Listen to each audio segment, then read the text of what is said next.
શ્રીમદ રાજચંદ્ર પત્રાંક 522 રાજ હૃદયમાં ભાગ 10 page number 64।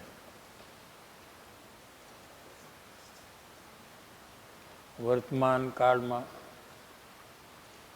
જ્ઞાન પ્રાપ્તિના નિમિત્ત 4માંથી 2 લેવા।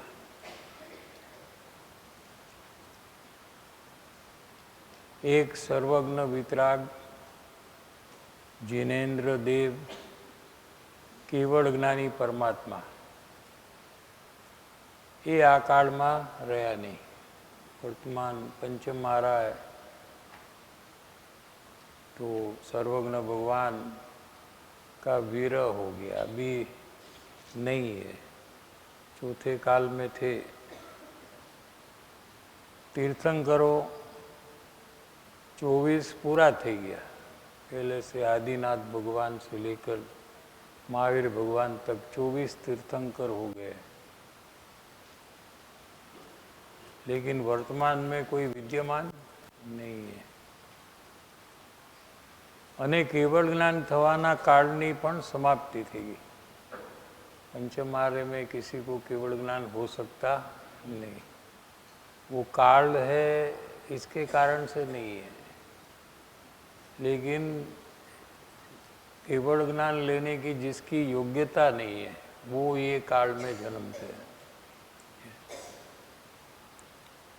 भावलिंगी मुनि 6ठे 7वें गुणस्थाने क्षणे क्षणे स्वरूप में लीन थनारा तेनी पण वर्तमान में उपस्थिति जोवामां आवती नथी।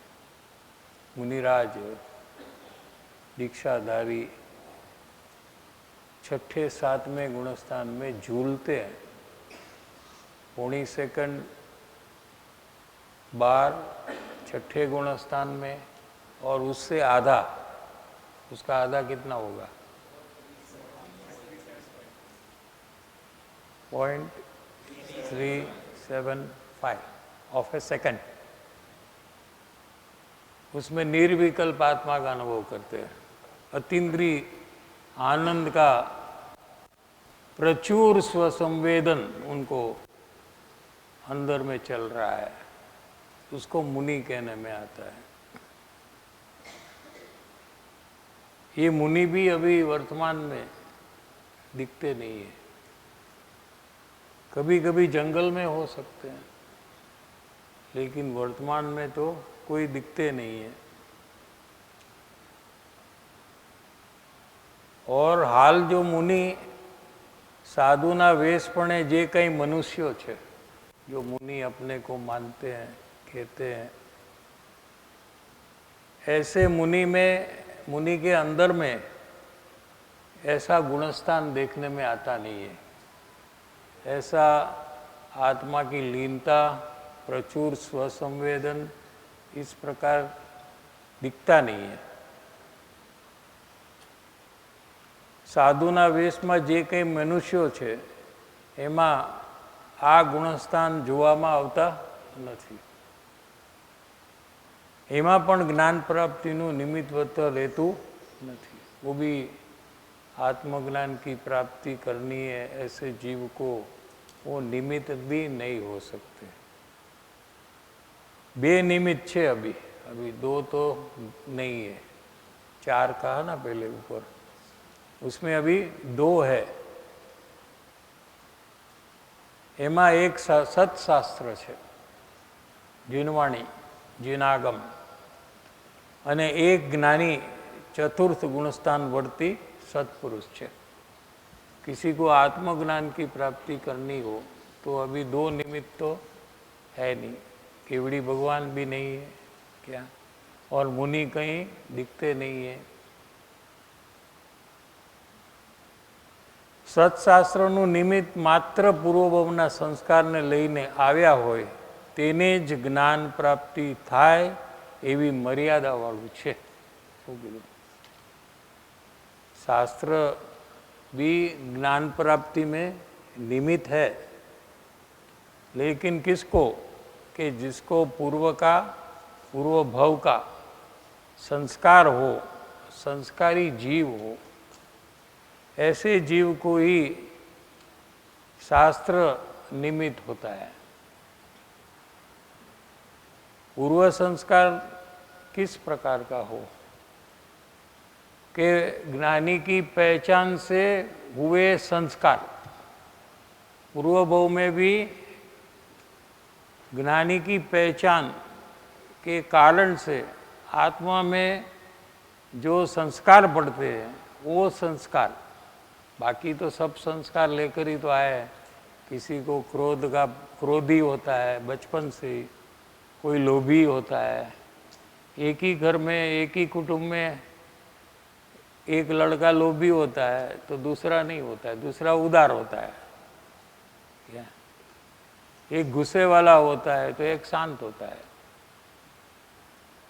समझ में कि ये पूर्व संस्कार है, वो संस्कार की यहाँ बात नहीं है।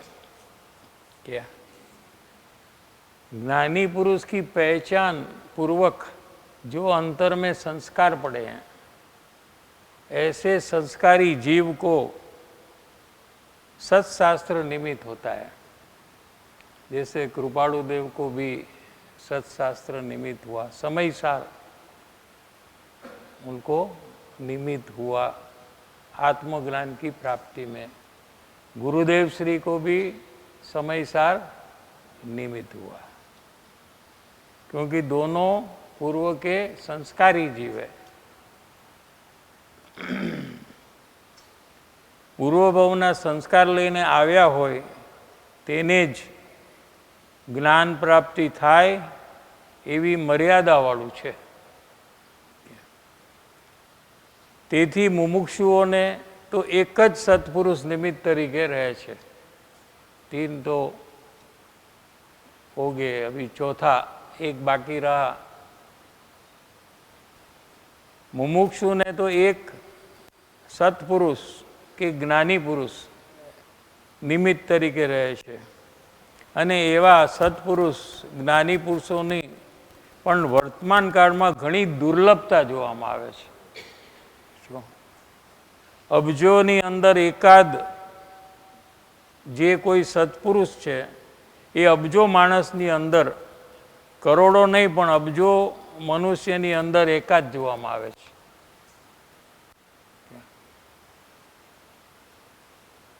इतनी दुर्लभता है क्या कि किसी के महाभाग्य से ही कोई ज्ञानी पुरुष का योग होता है।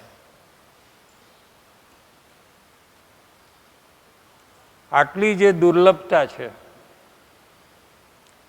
एना ऊपर एनु महत्व केटलू है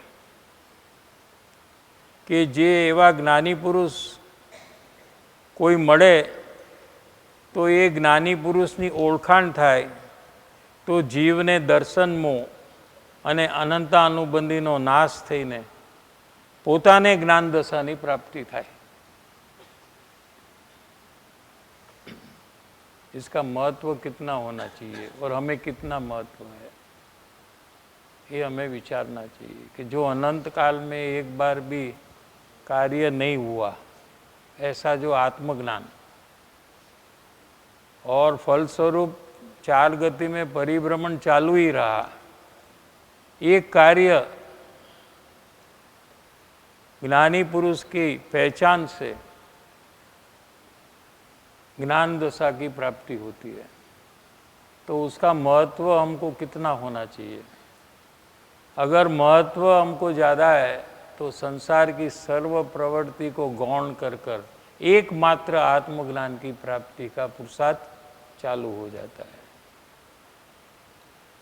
अगर वो नहीं हो रहा है, संसार के कार्य में भी प्रगति हो रही है, पुरुषार्थ हो रहा है और आत्मकल्याण के कार्य में भी पुरुषार्थ जीव कर रहा है, तो उसका महत्व ही उसको समझ में नहीं आ रहा है कि अनंत काल में कभी ऐसा अपूर्व योग मिले, फिर भी संसार की जो रुचि है उसको गौण कर कर एक कार्य के पीछे नहीं लगता है। क्योंकि उसको महत्व समझ में नहीं आ रहा है। જ્ઞાની પુરુષના વિષયમાં 511 પત્રમાં आत्मा सिवाय बीजो कोई अर्थ नहीं। क्या कहते हैं? आत्मा सिवाय बीजो कोई अर्थ नहीं। अर्थ एटले अहींया प्रयोजन, एक पोतानुं आत्मकल्याण साधवानुं जेने प्रयोजन छे। ज्ञानी अपना आत्मकल्याण में अति वेग से आगे बढ़ रहे हैं। एकमात्र वही कार्य करने का प्रयोजन है, बीजी कोई स्पृहा नहीं और कोई अपेक्षा संसार में उनको किसी के पास से कुछ चाहिए ऐसी आशा अपेक्षा खत्म हो गई है। क्यों खत्म हुई? क्योंकि सुख का कारण तो अपने अंदर में है। आशा अपेक्षा पर में क्यों होती है? सुख के लिए होती है, मान के लिए होती है, कोई स्थान के लिए होती है। क्या? तो सुख तो अंदर में से अनुभव में आ रहा है, तो बाहर से सुख लेने की अपेक्षा आशा कैसे होगी? स्थान तो सर्वोत्कृष्ट स्थान परमात्मा स्वरूप को प्राप्त किया है, तो संसार के छोटे स्थान के लिए आशा अपेक्षा कहाँ से होगी? और केवल ज्ञान में भी भगवान ने देखा है कि ये जीव ज्ञानी है, इससे क्या बड़ा चाहिए मान। समझ में आ रहा है कि नहीं? अनंत केवड़ियों ने केवल ज्ञान में देखा है कि ये जीव को आत्मज्ञान की प्राप्ति हुई है, इससे बड़ा क्या मान है। इसलिए संसार में उनको कुछ नहीं चाहिए, कोई स्पृहा नहीं है। कोई पण प्रकारनी बीजू स्पृहा होय तो ते ज्ञानी पुरुष नहीं अथवा सत्पुरुष नहीं, क्योंकि उसको अंदर में सुख का अनुभव हुआ नहीं है, इसलिए वो अज्ञानी है। इसलिए उनको पर पदार्थ से सुख की अपेक्षा चालू रहती है। एक पोताना आत्मा सिवाय बीजू प्रयोजन नहीं, अने ए आत्मा जेने साध्यो छे एने पूर्वकर्मनु प्रारब्ध भोगवा माटे जेनो देह रही गयो छे। अभी क्या हुआ है कि पूर्वकर्म जो अनादि से बंधन किया था, अज्ञान दशा में ज्ञानी, पहले अज्ञान दशा थी ना, फिर ज्ञानी हुए, तो वो समय में जो बंधन किया था कर्म का, उसका उदय के कारण से वो संसार में रहे हैं। उसका फल भोगने के कारण से पूर्वकर्मनु प्रारब्ध भोगवा माटे जेनो देह रही गयो छे, देह माने शरीर रही गया, देह प्रारब्ध ने भोगवे छे, आत्मा प्रारब्ध ने भोगवतो नहीं। आत्मा तो ज्ञान अने आनंद ने भोगवे छे।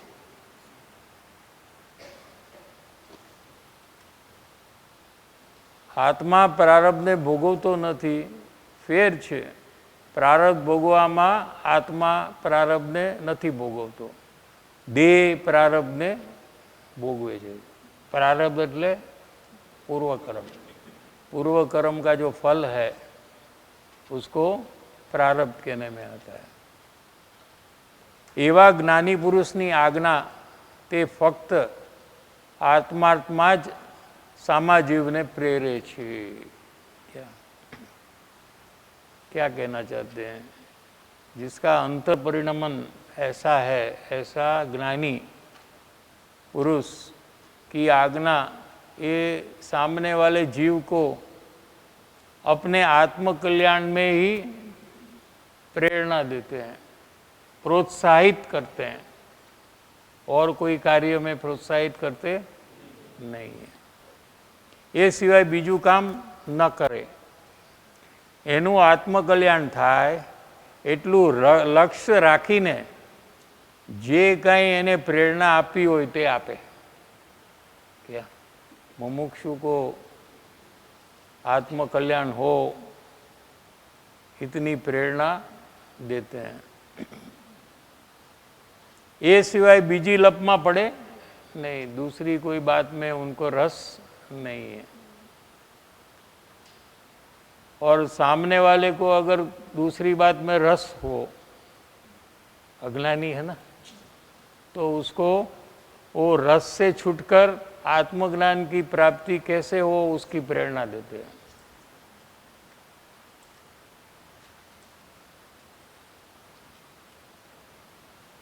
ये सिवाय बीजी लप में पड़े नहीं. एवा जे ज्ञानी पुरुष एनी आज्ञाए जो कोई मुमुक्षु जीव रहे, वैसे तो ज्ञानी कहते नहीं है कि मैं आज्ञा करता हूँ, क्या यानी कि ज्ञानी किसी को आज्ञा देते ही नहीं, कभी भी किसी को आज्ञा नहीं देते हैं. लेकिन मुमुक्षु जो वो बात कहते हैं उसको आज्ञा समझकर उसका पालन करता है. एनी आज्ञाए जो कोई मुमुक्षु जीव रहे तो ते अवश्य तरी जाए छे, संसार के परिभ्रमण से छूट जाता है. और यही एक तिरने का उपाय है. इसके अलावा कोई संसार समुद्र से दूसरा तिरने का उपाय नहीं है. ये अनेक प्रकारनी भूल भूलामणी वाळो जे आ प्रकार छे, बाह्य संयोगनो, प्रसंगनो अने पूर्वकर्मना उदयनो, एमांथी बची जाए छे.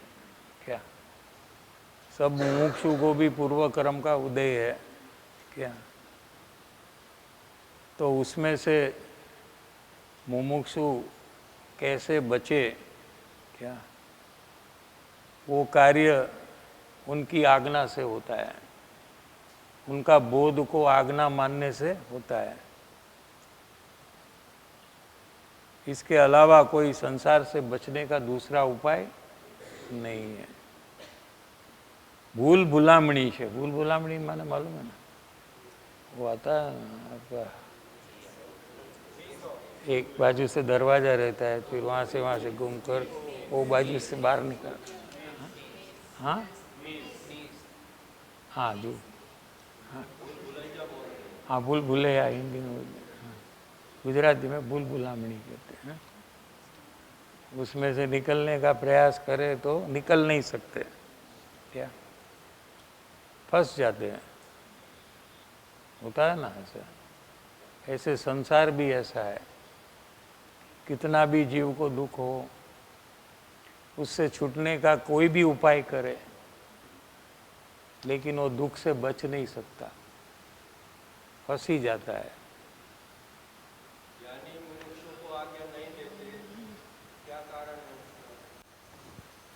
क्योंकि उनका ये अधिकार अपना है ऐसे मानते नहीं है. दूसरे को आज्ञा देना ये मेरा अधिकार, ये तो तीर्थंकर परमात्मा इनका अधिकार है या मुनिराज का है. स्वयं साधक दशा में अपनी साधना मुख्य रूप से करना चाहते हैं.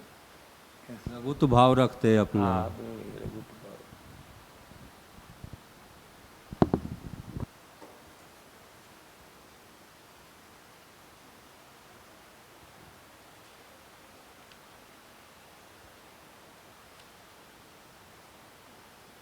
बाह्य संयोगनो, प्रसंगनो, पूर्वकर्मना उदयनो जे आ भूल भुलामणीनो जे आ प्रकार छे एमांथी बची जाय छे. डूबतो बचे छे, संसारमांथी डूबतो ए बची जाय छे. आत्मा सिवाय कांई प्रयोजन नथी. ए आत्मा जेणे साधी लीधो छे, छतां जे अहींया रह्या छे ये तो पूर्वकर्मना प्रारब्धने લીધે રહ્યા છે। अभी क्या है, आयुष्य जो है वो जितना है उतना यहाँ रहना पड़ता है। फिर ज्ञानी है तो भी ऐसा है। और फिर पूर्व कर्म के अनुसार जो जो संयोग मिलते हैं और संसार की जो भी प्रवृत्ति है वो न चाहते हुए भी वो कार्य में रहना पड़ता है।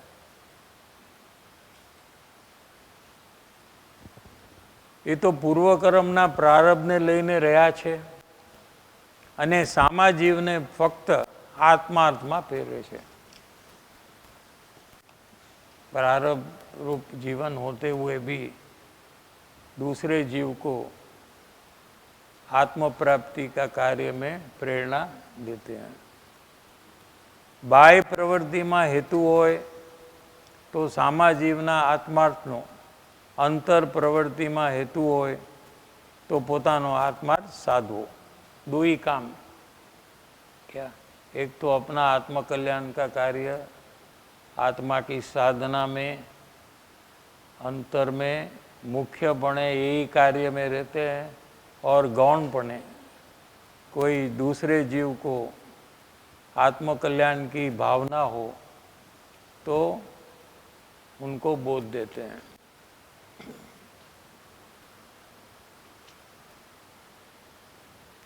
सामा जीव ने ये फक्त आत्मार्थ में प्रेरे छे, उसको करना है तो प्रेरते हैं, जिसको नहीं करना है उसको प्रेरणा नहीं देते हैं।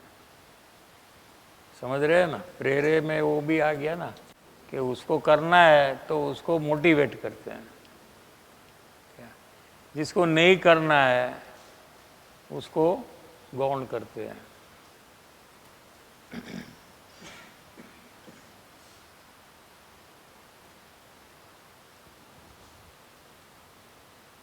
बाह्य प्रवृत्ति में हेतु होय छे तो सामा जीवने आत्मार्थनो, अंतर प्रवृत्ति में हेतु होय तो पोताना आत्मार्थने साधवो। ए सिवाय बीजी कोई बात जेना जीवन में नहीं ए सत्पुरुष छे। समझ में आ रहा है कि नहीं? खुद अपना आत्मकल्याण का ही कार्य चाहते हैं, वही करते हैं, और इसके अलावा जो भी करते हैं वो उनको करना पड़ता है, इसलिए करते हैं।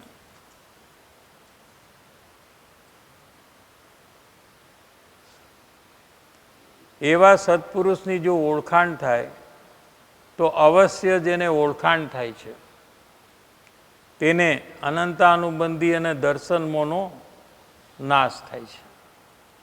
अनंतानुबंधी कषाय और श्रद्धा में जो दर्शन मोह कर्म है, मिथ्यात्व जो है, इसका अनुक्रम से उसको नाश होता है।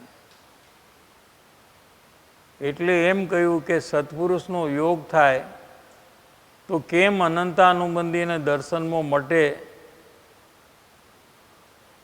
એને દુરાગ્રહ મટે, મતાગ્રહ મટે, કદાગ્રહ મટે, કુળ સંપ્રદાયનો બધો આગ્રહ મટે। અમે આવા કુળના છીએ, हमारा कुल बोड़ा है, ये सब आग्रह जो है वो सब उसको मिट जाता है। विकथा आदि पोताना संयोग में बधी जग्याए नीरसपणाने पामे, नीरस थई जाय छे। मुमुक्षुपण नीरसता देखने पर उसमें भी नीरसपणा प्रकट होता है। एवा सत्पुरुषनो योग थया पछी आत्मज्ञान कहीं दुर्लभ नहीं। दुर्लभ माने कठिन नहीं है। जो योग थाय अने पोतानी पात्रता होय के ते ओळखी सके, अने पात्रता न होय तो न ओळखी सके तो पण आत्मज्ञान थवानी संभावना नहीं। ये उपादान और निमित्त की संधि है। जिससे कार्य निष्पन्न होता है। निमित्त में ज्ञानी पुरुष होते हैं और अंदर में आत्म कल्याण की एकमात्र भावना होती है। ऐसा दोनों का मिलना जब होता है, आगे पीछे नहीं, जब भावना होती है तो ज्ञानी पुरुष का योग नहीं होता है, और ज्ञानी पुरुष का योग होता है तो अंदर में भावना नहीं होती है, तो भी ये कार्य आत्मज्ञान का होता नहीं है। ऐसे भूतकाल में अनंत बार हुआ कि जीव को आत्मकल्याण करने की भावना हुई और निकाचित कर्म ऐसे थे कि ज्ञानी का योग ही नहीं हुआ। क्या निकाचित माने ऐसे कर्म जिसका फल भोगे बिना वो कर्म खिरते नहीं है। ऐसा कर्म निकाचित होता है तो जीव को भावना होते हुए भी ज्ञानी का योग नहीं होता है, तो उसको आत्मज्ञान नहीं होता है। ऐसा जीव जब ज्ञानी के समागम की तीव्र भावना करता है तो जब आगे जाकर कोई एकाध बहु में उसको ज्ञानी का योग मिलता है तो वो समय में उसको संसार की रुचि बढ़ जाती है, तो वो भी आत्मकल्याण की एकमात्र भावना उसको होती नहीं है। ऐसी परिस्थिति, ऐसा मिसमैच होने के कारण से आत्मज्ञान की प्राप्ति अनंत काल से आज तक हुई नहीं है। समझ में आ रहा है कि नहीं? कभी ऐसा हो कि जीव को एकमात्र आत्मकल्याण की भावना हो, कोई भी परिस्थिति में मैं ये कार्य पूर्ण करूंगा, ऐसी दृढ़ भावना हो और ज्ञानी का योग हो, तो आत्मज्ञान की प्राप्ति हो जाती है।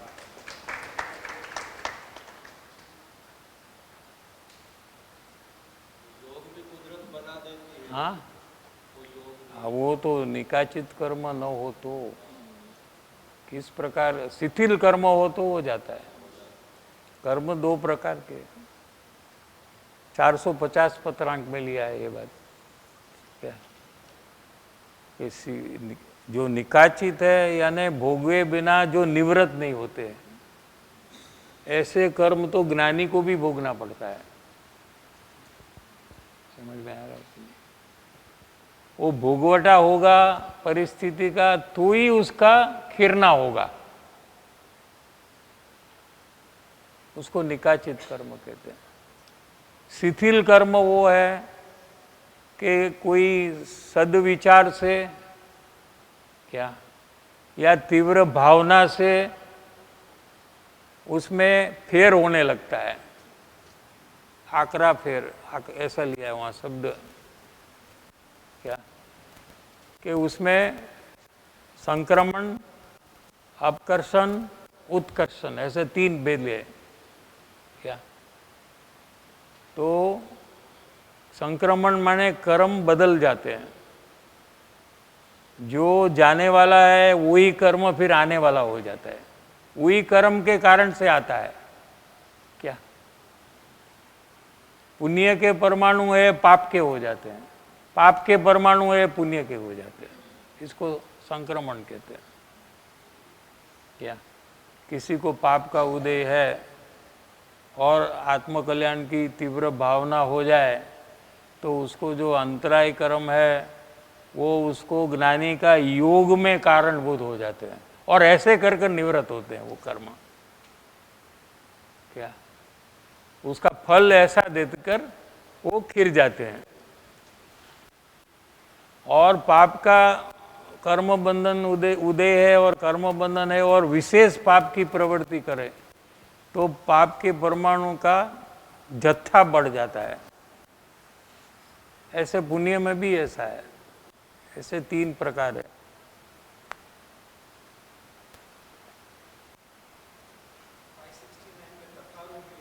हाँ वही तथा रूप योग 569 है ना।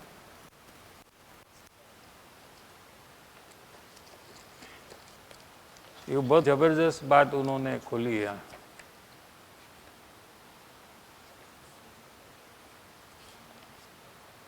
569.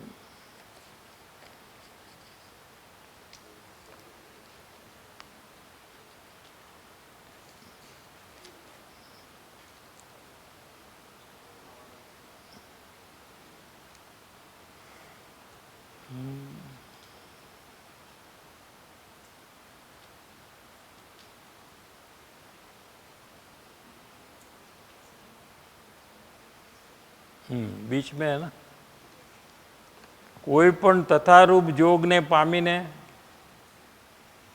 જીવને એક ક્ષણ પણ અંતર્ભેદ જાગૃતિ થાય તો તેને મોક્ષ વિશેષ દૂર નથી. आत्मज्ञान नहीं पर सीधू मोक्ष ले लीजिए, फाइनल सिद्धू. वो क्या हुआ कि अंदर में आत्मज्ञान करने की, परिभ्रमण से छूटने की तीव्रतम भावना हो गई और वो काल में ज्ञानी पुरुष का योग हुआ. ऐसा जो सुमेल होता है क्या, तो शीघ्र आत्मज्ञान की प्राप्ति हो जाती है. भावना ढीली है और ज्ञानी पुरुष का योग हुआ तो लंबा टाइम चलता है. किसमें चलता है कि भावना को दृढ़ करने में. वो भी वही ज्ञानी का उपदेश से वो भावना दृढ़ करता है. ऐसा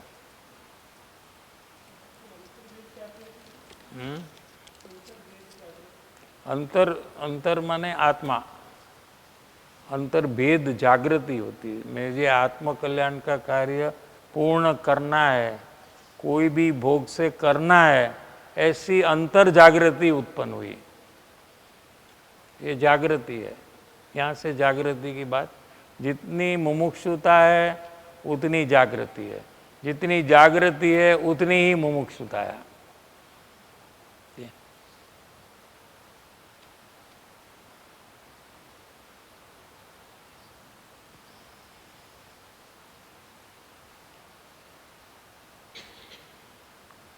સત્પુરુષનો યોગ થયા પછી આત્મજ્ઞાન કંઈ દુર્લભ નથી.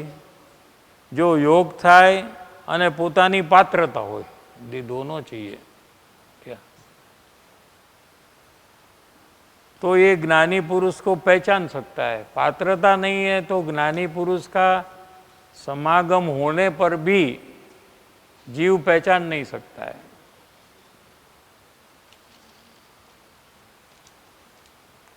પાત્રતા ન હોય તો પણ આત્મજ્ઞાન થવાની સંભાવના નથી.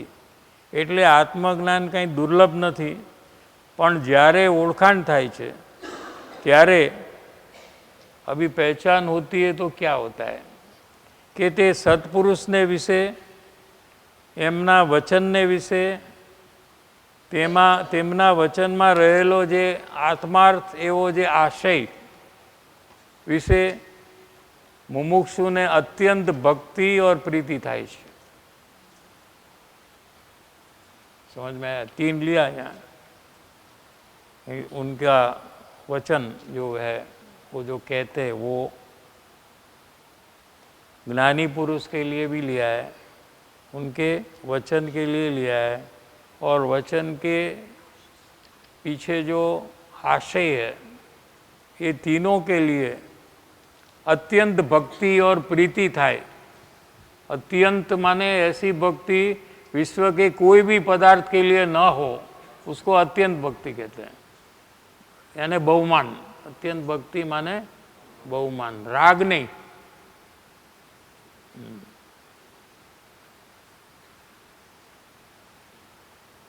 અને એવું ન થાય એટલે શું ન થાય, અત્યંત ભક્તિ અને પ્રીતિ ન થાય તો એને એમ જાણવા યોગ્ય છે કે હજી એને આત્મહિતનો વિચાર ઉગ્યો નથી.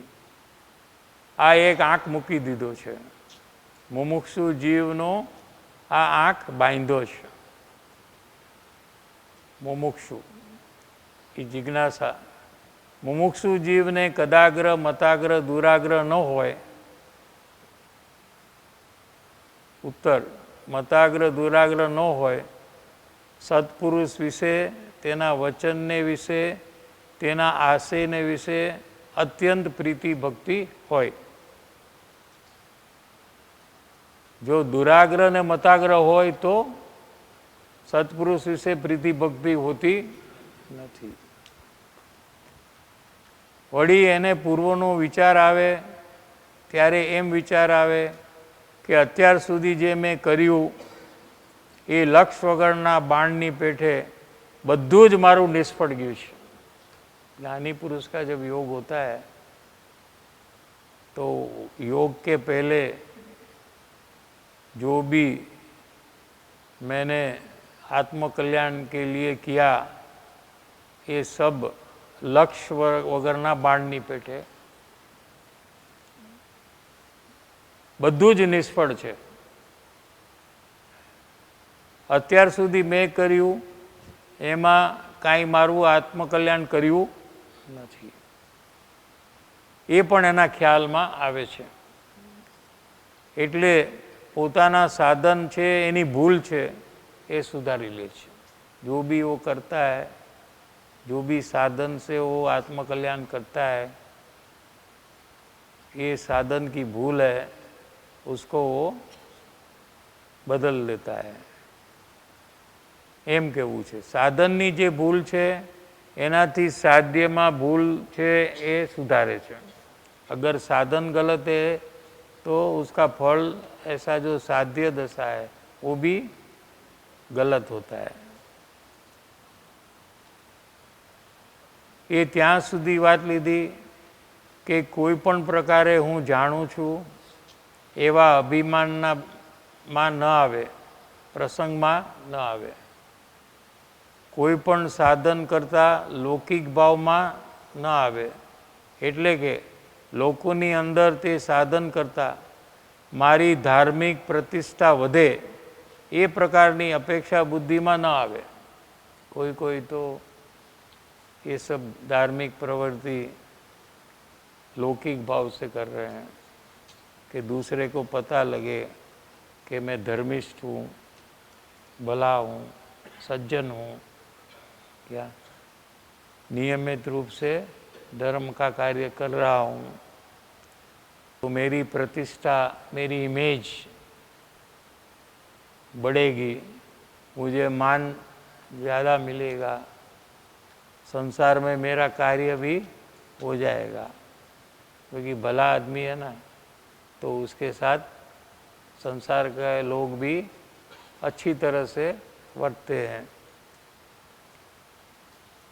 એટલે લોકની અંદર તે સાધન કરતાં મારી ધાર્મિક પ્રતિષ્ઠા વધે એ પ્રકારની અપેક્ષા બુદ્ધિ ન હોવી જોઈએ. અને કુળ ધર્મની ક્રિયા ત્યાગવા માટે એને કંઈ સંકોચ થાય નહીં. कोई भी क्रिया वो जो कर रहा है उसके कुटुंब से बाप दादा से चल रही है, वो क्रिया छोड़ने के लिए उसको कोई संकोच नहीं होता है, कोई तकलीफ नहीं होती है.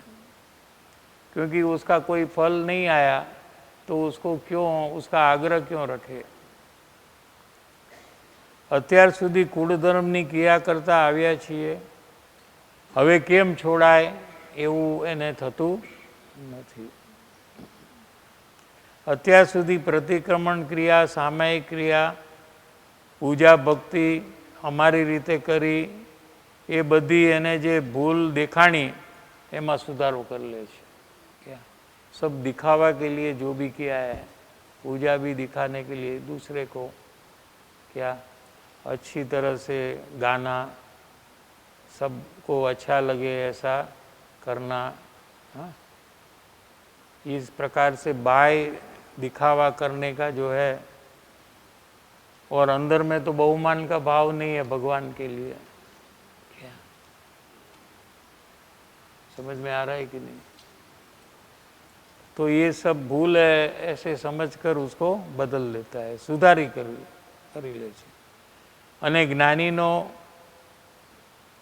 કોઈ પુણ્યોદય જોવે તો તે પ્રકારની અપેક્ષા પોતાના વિશે રાખે नहीं. तो ज्ञानी को पुण्य उदय से कोई बार में वैभव हो, अनुकूलता हो, तो उसको देखकर मुझे भी ऐसा मिले और ये मिलने पर मुझे भी कोई नुकसान नहीं होगा, क्योंकि ज्ञानी को नुकसान नहीं हो रहा है। इस प्रकार की अपेक्षा પોતાના વિશે રાખે નહીં। એ વગર એ વગેરે વિષય અહીં સંક્ષેપમાં કહ્યો, ये तो अपने को पूरा चल गया है, थोड़ा रिपीटेशन। हाँ वो भी है, हाँ तो वो भी दर्शन वो बढ़ जाता है। हाँ वो भी एक अपेक्षा नहीं होनी चाहिए। और ज्ञानी के योग में जो पुण्य बंधन होगा विशेष, उसके कारण से मेरा संसार में सब सुधारा हो जाएगा, पैसा आदि बढ़ जाएंगे, ये भी अपेक्षा नहीं रखनी चाहिए।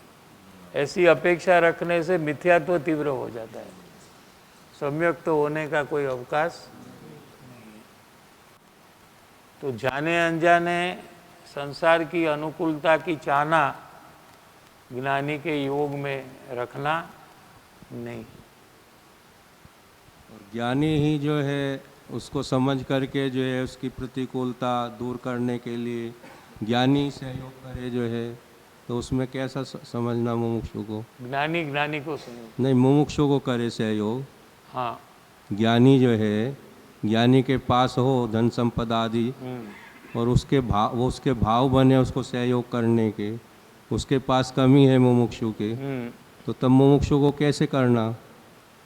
ज्ञानी को कैसे करना? नहीं, मुमुक्षु को कैसे लेना इस बात को? नहीं, क्या है कि ज्ञानी उसको अपेक्षा नहीं है जरा भी, उसको ख्याल भी है कि दर्शन वो बढ़ जाएगा अगर मैं अपेक्षा रखूँगा, लेकिन स्वयं ही ज्ञानी जो है प्रेम भाव से वात्सल्य से उसका सहयोग उस तरीके से करे जो है, तो उसमें मुमुक्षु को कैसे वर्तन करना? वो तो ज्ञानी का जागृति होती है कि ये जीव को नुकसान नहीं होगा, उस तरीके से उनकी मदद करते हैं। उनको लगे कि इसको अपेक्षा वृत्ति बढ़ जाएगी तो फिर वो नहीं करते ऐसा, तो उसको नुकसान होना चालू हो जाएगा कि एक बार तो हुआ तो अगली बार भी मुझे मिलेगा, ऐसी अपेक्षा वृत्ति होने पर उसको नुकसान होता है। उसको है नहीं अपेक्षा वृत्ति, लेकिन आगे भी नहीं होनी चाहिए। हाँ, आगे भी नहीं होनी चाहिए, वो भी थोड़ा ख्याल में रखना पड़ता है। तो उसमें क्या करा लेवे वो फिर जो है उनसे? हाँ? उनसे करा लेवे मदद जो है। એટલે वो मुमुक्षु का काम नहीं है, वो ज्ञानी का काम है।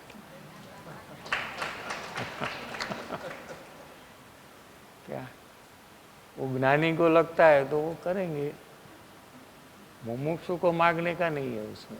वही मैं कह रहा, उसको तो मांगने का नहीं है, लेकिन वो कर रहे हैं, फिर मुमुक्षु कैसे करे उसमें वर्तन? उसको भी जागृत रहना चाहिए कि अभी मुझे अपेक्षा वृत्ति नहीं है, ऐसा मुझे लगता है, तो आगे जाकर भी मैं ऐसा नहीं करूँगा। ऐसी जागृति मुमुक्षु को भी रखनी चाहिए।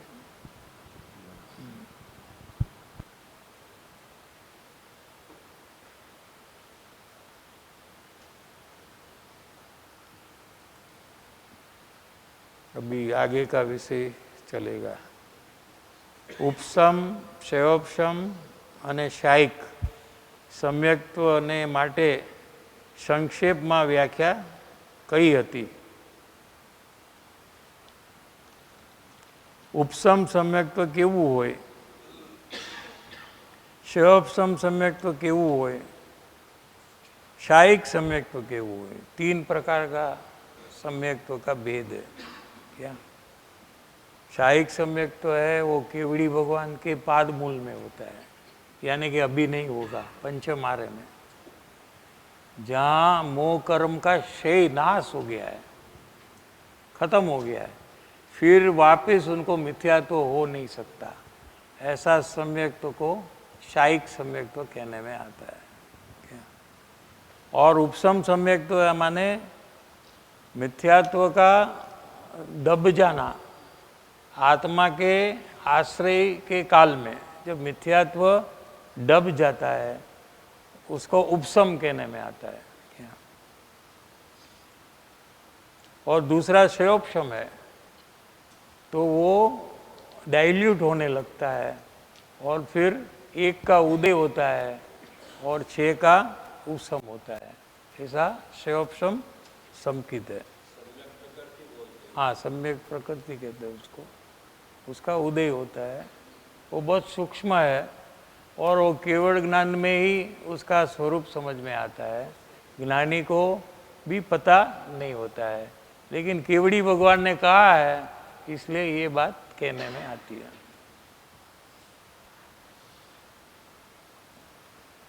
સંક્ષેપમાં વ્યાખ્યા કઈ હતી તેને અનુસરતી ત્રિભુવનના સ્મરણમાં છે। પત્ર અંબાલાલભાઈને લખ્યો છે। ખંભાતના બીજા ભાઈઓનો ઉલ્લેખ કર્યો છે।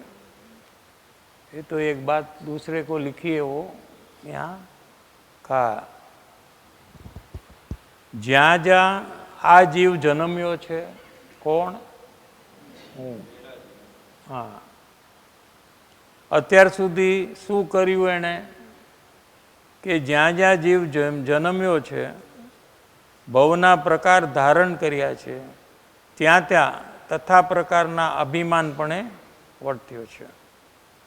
क्या कहते हैं, वर्तमान में हम मनुष्य, हमारा मनुष्य का भाव चल रहा है। कोई पुरुष है, कोई स्त्री है, क्या?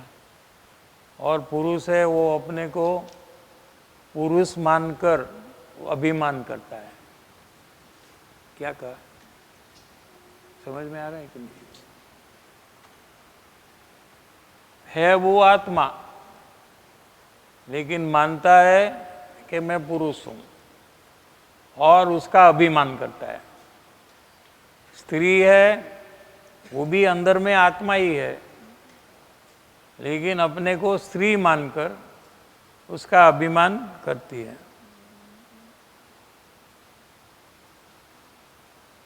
અભિમાનપણે એટલે એવો હું મનુષ્ય થયો, ફલાણો ફલાણો હું મનુષ્ય, એવું એને અહમપણું વર્ત્યા કરે છે। मैं पुरुष हूँ तो पुरुष योग्य वो व्यवहार करता है। हाँ, पुरुष योग्य व्यवहार मालूम है ना, वैसा करने लग जाता है। और मैं स्त्री हूँ तो स्त्री योग्य व्यवहार करने लग जाता है। ये तो एक आत्मा है, ये प्रकारे वर्त्यो नहीं, पण पोते एक मनुष्य है एम वर्त्या करे छे। जो जो गति में जीव जन्म लेता है उसको ही वो कायम मैं ऐसा हूँ ऐसा मानता है। वो जैसे अभी हम मानते हैं कि हम कायम मनुष्य है, या कायम पुरुष है, या कायम हम स्त्री है, ऐसे मानकर रहते हैं। तिर्यंचમાં ગયો तो પોતે तिर्यन થયો છે એમ માની લીધું।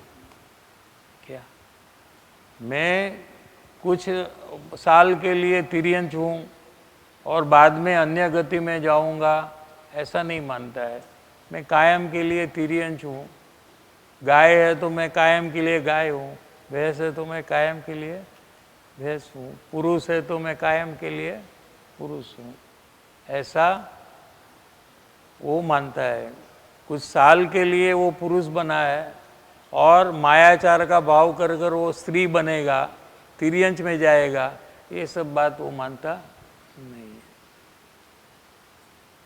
और स्त्री भी सरलता का भाव रखकर मायाचार का भाव को छोड़कर पुरुष बन सकती है, लेकिन वो मानती है कि मैं स्त्री हूँ और मायाचार करना ये मेरा कार्य है, वो मेरा स्वरूप है।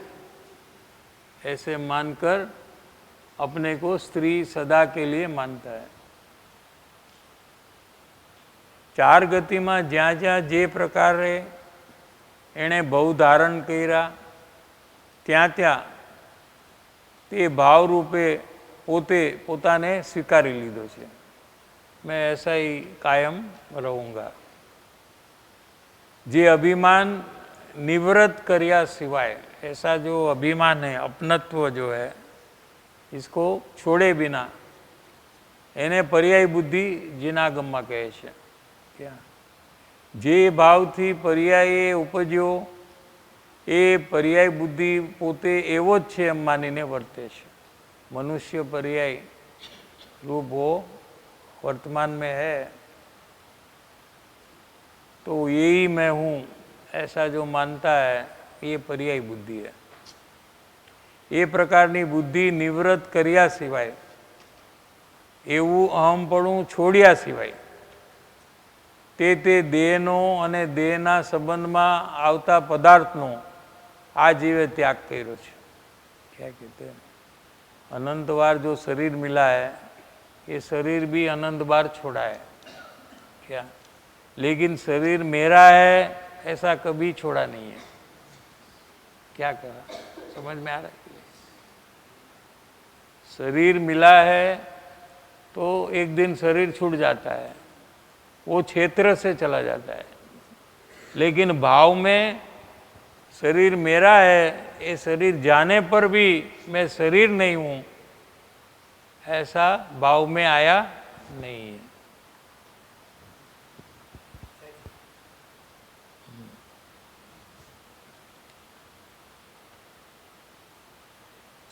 પોતાના વિષયનું જેવું શ્રદ્ધાન હોય તો આચરણ હંમેશા એ જ હિસાબે થઈ જાય, એવું કાંઈ કનેક્શન છે કે? હા, એટલે શું છે કે સમ્યક દર્શન થાય એ વખતે સમ્યક જ્ઞાન ને સમ્યક ચારિત્ર થાય છે. તો ચોથે ગુણસ્થાને ચારિત્રમાં સ્વરૂપ આચરણ ચારિત્ર છે. એટલે શું કે આત્માનું જે સ્વરૂપ છે, જેમ ગાય ઘાસને ચરે છે, જોયું છે કે નહીં, એમ જ્ઞાની આત્મામાં આનંદને ચરે છે. એવું આચરણ એ ચોથે ગુણસ્થાને છે. પછી છઠ્ઠે ગુણસ્થાને ચારિત્ર પ્રગટ થાય છે, એને ચારિત્ર કહેવામાં આવે છે. આમ તો જે મિથ્યા શ્રદ્ધાન છે મારું, તો એ જ પ્રમાણે મારું મિથ્યા ચારિત્ર ચારિત્ર, છે. તો મિથ્યા એમાં જ્ઞાન પણ છે. હા, તો એમાં મિથ્યા ચારિત્રમાં કેવી રીતનું પરિણમન હોય? એટલે જે રાગાદી ભાવ છે એને ચરે છે. ગાય જેમ ઘાસને ચરે છે એમ રાગાદી ભાવમાં દુઃખને અજ્ઞાની ચરે છે. લ્યો,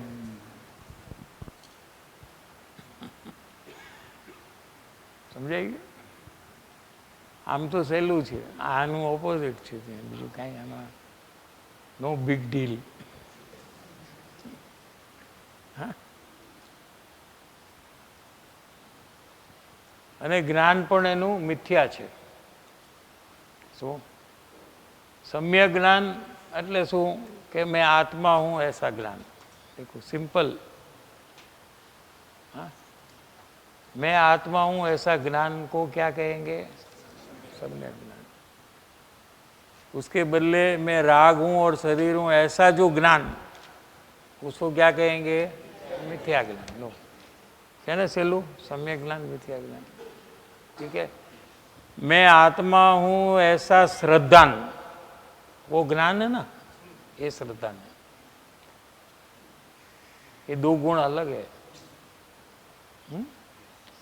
तो मैं आत्मा हूं ऐसा ज्ञान को सम्यक ज्ञान कहा, मैं आत्मा हूं ऐसा श्रद्धान को सम्यक दर्शन कहा, मैं राग हूं और शरीर हूं ऐसा श्रद्धान को मिथ्या दर्शन कहा.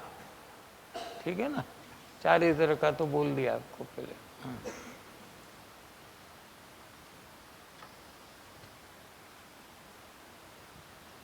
और सब कायम रहता है. क्या कि जिसको सम्यक ज्ञान है उसको 24 घंटे मैं आत्मा हूँ ऐसा ज्ञान और श्रद्धान रहता है, 24/7. और जो अज्ञानी है, जिसको मिथ्या ज्ञान है, उसको 24 घंटे मैं राग हूँ और शरीर हूँ ऐसा ज्ञान और श्रद्धान रहता है. वो जिनवाणी का जब अभ्यास करता है अज्ञानी, और जिनवाणी में पढ़ता है कि मैं आत्मा हूं, फिर भी उसका श्रद्धान में राग और शरीर हूं ऐसा चलता है। समझ में आ रहा है?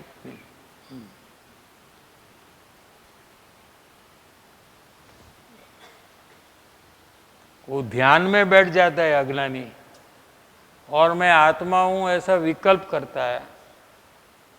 वो समय में भी मैं शरीर हूं और राग हूं ऐसा श्रद्धान उसका चालू रहता है। वो भी 24 घंटे, ये भी 24 घंटे। 24 घंटे में नींद का टाइम आया कि नहीं आया? वो नींद में भी मैं आत्मा हूं ऐसा श्रद्धान और ज्ञानी को रहता है। अगर एक समय भी वो ज्ञान नहीं हुआ तो वो समय में ज्ञानी अज्ञानी हो जाते हैं। एक सेकंड क्या तो अज्ञान हो जाते हैं। एक पर्याय में भी अगर एक सेकंड तो बहुत ज्यादा है, एक पर्याय जो ज्ञानी को भी पकड़ में नहीं आती है, असंख्यात पर्याय हो तभी पकड़ में आता है। फिर भी आत्मज्ञान होने से हर एक पर्याय में सम्यक ज्ञानी चालू रहता है, और मिथ्या ज्ञान होने से हर एक पर्याय में मिथ्या ज्ञानी चालू रहता है। तो एक ही समय का सम्यक दर्शन काफी है, अनंत पर्याय सम्यक दर्शन की और सम्यक ज्ञान? नहीं, एक ही समय का सम्यक दर्शन अनंत कर्म का भूखा बोलाने के लिए काफी है। अनंत काल से जो कर्म बंधन किया है उसका भूखा बोलाने के लिए काफी है।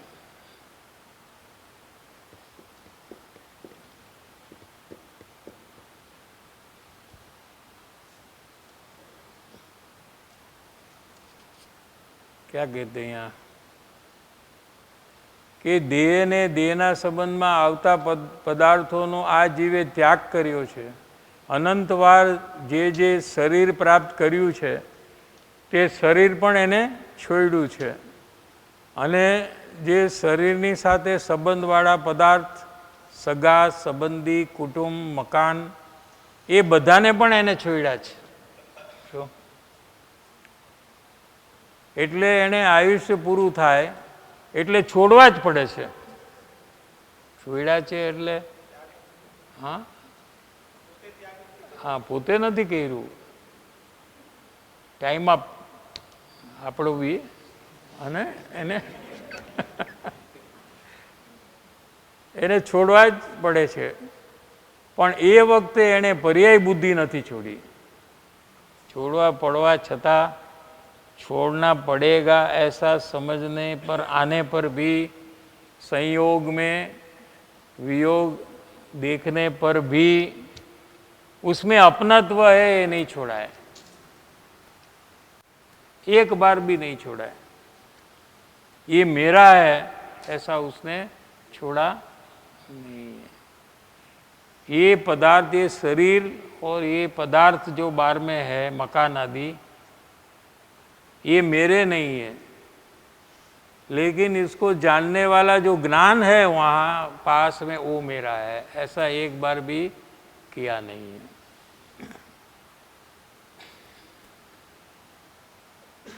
टाइम થઈ ગયો છે આપણે।